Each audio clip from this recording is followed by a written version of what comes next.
जय जगन्नाथ।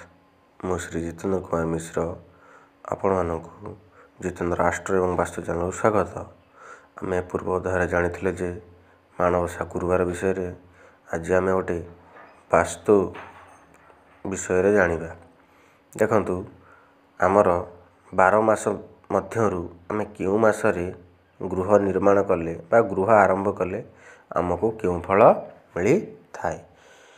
आसतु भल भाव बुझा एवं जाना। जमा भिडियो स्किप करूँ ना, भल भाव देखु। प्रथमतः बैशाख मासरे जदि आम गृह आरंभ करवा परिवार उन्नति होता है एवं सुख समृद्धि कौन वृद्धि पाई थाए। बैशाख मास घर निर्माण अत्यंत शुभमय होता है। ज्येष्ठ मासरे जदि आम गृह आरंभ करवा एथिरे गृहकर्ता मृत्यु हो जाए, से ज्येष्ठ मासरे नूतन गृह निर्माण करा जाए नहीं। आषाढ़ मासरे जदि आम गृह निर्माण करवा मध्यम फल मिली थाए, शुभ नुहे कि ना अशुभ नुहे, मध्यम फल मिली थाए। जदि आम श्रावण मासरे गृह निर्माण करवा एथिरे बहुत शुभ होता है। श्रावण मासरे कले आम शुभ होता है।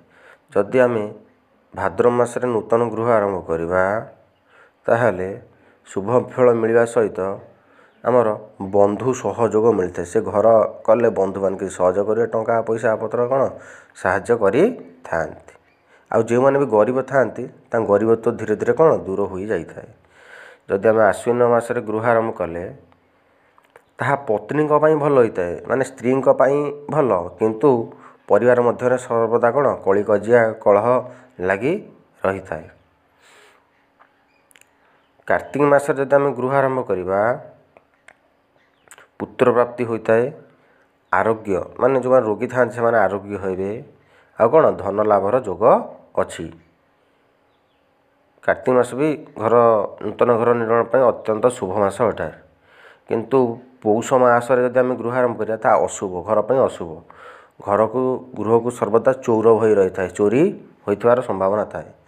जदि आम माघ मासरे नूतन गृह आरंभ करवा से घर को बा से गृह को सर्वदा कौन अग्नि भय थाए ना निआर डर थाए। जदि फाल्गुन मासरे गृह आरंभ करवा एथिरे कौन धन प्राप्ति सुख प्राप्त होता है एवं कौन शुभ होई थाए। जदि आम चैत्र मासरे गृह आरंभ करिया ता शुभदायक नुहे, उत्तम नुहे। यह कले जदि चैत्र मास नूतन गृह निर्माण कले दुख कष्ट क्लेश सब कौन मिली थाए।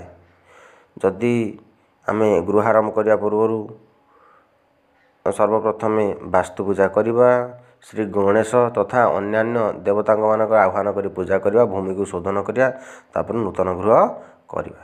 जदि ये भिडियोटी आपण माने भल लगिला लाइक करंतु, शेयर करंतु, सब्सक्राइब करंतु। धन्यवाद। जय जगन्नाथ।